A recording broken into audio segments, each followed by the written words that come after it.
Naantala ang biyahe ng ilang motorista sa Batac, Ilocos Norte dahil sa isang sawa. Namataan ang may 5 metrong sawa na tumatawid sa kalsada. Umakyat ito sa bakod papasok sa makahoy na bahagi ng isang universidad. Ayon sa mga motorista, posibleng naghahanap na makakain ang sawa.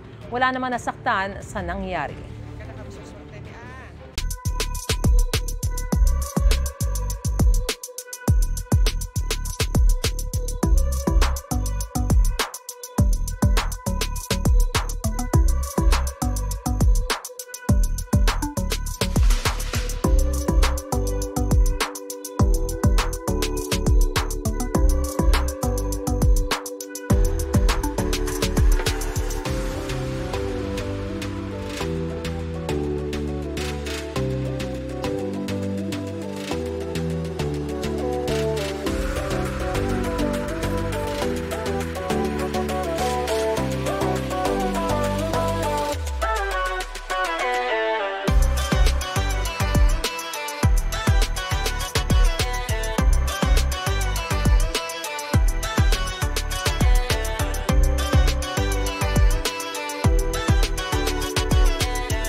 Mga kapuso, para una ka sa mga balita, mag-subscribe sa GMA Integrated News sa YouTube. Sa mga kapuso abroad, subaybayan niyo po kami sa GMA Pinoy TV at sa www.gmanews.tv.